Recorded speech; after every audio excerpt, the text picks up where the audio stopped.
जय हिंद दोस्तों, स्वागत है आपका आज के हमारे इस नए वीडियो के अंदर।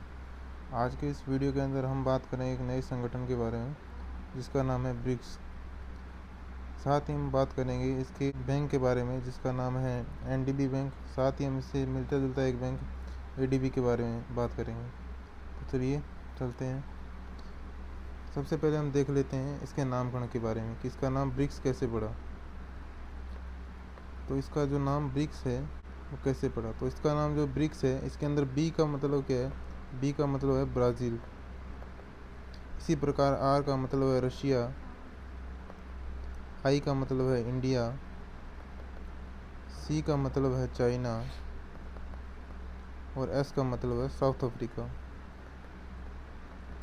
तो इसके अंदर आप जो देख रहे हैं कि इन दो देश है, आपके सामने जो देश दिख रहे हैं, इनके अंदर जो इनका फर्स्ट लेटर है बी, आर, आई, सी और एस, इन्हीं से मिला के इसका नाम बनाया गया ब्रिक्स। साथ ही इसी प्रकार इस देश जो संगठन है इसका नाम लिखते हैं R5 के नाम से भी इसको जानते हैं। इसका जो रीज़न है वो है इन जो 5 देश हैं इनकी मुद्रा, इसकी मुद्रा R5 के नाम से भी जानते हैं। इसके अंदर B Brazil, R Russia, I India, C China और एस साउथ अफ्रीका। इसके अंदर इंडिया की जो मुद्रा है वो है रुपी, वहीं जो साउथ अफ्रीका है उसकी मुद्रा हो जाएगी रेंड, ब्राज़ील की मुद्रा हो जाएगी रियल और रशिया की मुद्रा हो जाएगी रूबल और वहीं चाइना की मुद्रा हो जाएगी रेमेनवी।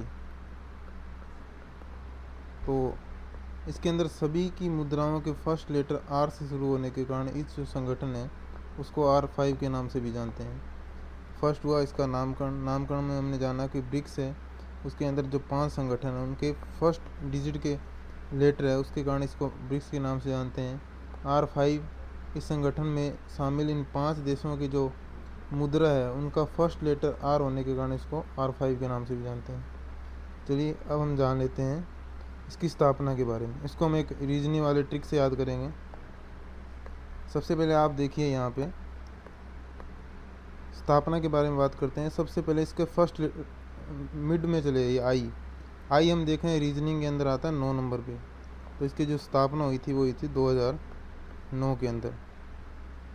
इसी में 2009 में से आपको -3 करना है। -3 करोगे तो आपको आएगा 2006।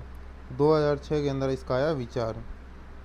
अब अगर हम आई से एस तक जाना चाहें तो अपने को +1 करना पड़ेगा। तो 2009 में एक प्लस करेंगे तो आएगा हमारे पास 2010। तो 2010 में क्या हुआ? साउथ अफ्रीका है वो इसका सदस्य देश बना। अब आप बोलो कि मिड के अंदर बच गया सी, सेंटर में कौन बच गया? ये सेंटर में रह गया इन दोनों के, इंडिया और साउथ अफ्रीका में। तो इस सेंटर का मतलब यहाँ इसका क्या हो जाएगा? हेडक्वार्टर हो जाएगा। दोबारा मैं एक बार समझाता हूँ। फर्स्ट हम देखेंगे कि मिड में लेके चलेंगे। जब भी हमें स्थापना पूछेगा तो मिड में चलेंगे तो आई मतलब 9 नंबर पे हमारे पता चल जाएगा इसकी स्थापना हुई 2009 में। -3 करेंगे तो 2006 में इसका क्या आया? विचार आया हमारे सामने। और 2009 में क्या हुआ? इसकी स्थापना हुई। उसके बाद में इसका साउथ अफ्रीका इसका सदस्य देश कब बना? तो 2009 में। एक सी चाइना को छोड़ देंगे बीच में तो +1 करना पड़ेगा। तो 2010 में साउथ अफ्रीका इसका सदस्य देश बना। सी सेंटर में बच गया तो सी फॉर सेंटर। तो सेंटर मतलब इसका हेडक्वार्टर कहाँ है? तो हेडक्वार्टर हो जाएगा चाइना में। ठीक है, अब हम चलते हैं नेक्स्ट। अब हम बात करते हैं इसके सदस्य देशों के बारे में। अगर हम इसके सदस्य देशों की बात करें तो 4 + 1 + 5 + 1, मतलब सबसे पहले तो आ जाएंगे 4 देश। कौन कौन से हैं? ये 4 में आ जाएगा। सबसे पहले जो 4 देश है वो तो स्टार्टिंग में स्थापना के समय थे ब्राज़ील, रशिया, इंडिया, चाइना। इसके बाद हमने ट्रिक के माध्यम से देखा था 2010 में साउथ अफ्रीका इसका सदस्य देश बना।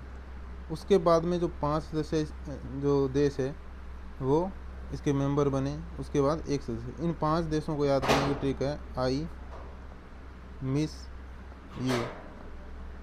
इसके अंदर जो आई है उसका मतलब होता है, जो हमारा आई है उसका जो यहाँ मतलब है ईरान। ठीक है, M फॉर इजिप्ट अर्थात मिस्र हो जाएगा। इसी प्रकार आई से मतलब हो जाएगा इथोपिया। इसी प्रकार S से हो जाएगा हमारा सऊदी अरब।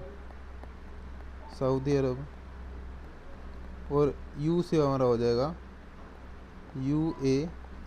तो ये हमारे 5 देश हैं जो इसके साउथ अफ्रीका के बाद सदस्य बने, तो इसको हम याद करेंगे आई मिस यू, ये ट्रिक है, ठीक है। उसके बाद फिर जो नेक्स्ट आई है उसका जो ट्रिक है वो है आई से इंडोनेशिया। इंडोनेशिया इसका नवीनतम मेंबर है। तो अगर हमसे पूछेगा कि जो ब्रिक्स संगठन है उसका नवीनतम सदस्य देश कौन सा है, तो वो हमारा हो जाएगा इंडोनेशिया।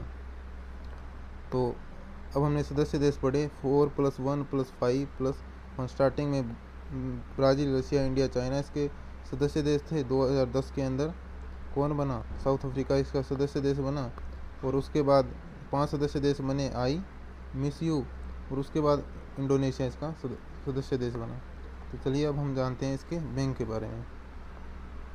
इसका जो बैंक है उसको जानते हैं हम NDB के नाम से, नेशनल डेवलपमेंट बैंक। अब इसकी सबसे पहले हमसे पूछता है स्थापना, तो उसको भी हम एक ट्रिक से याद करेंगे। इसके अंदर जो आप देखोगे N है वो हमारा आता है 14 नंबर में।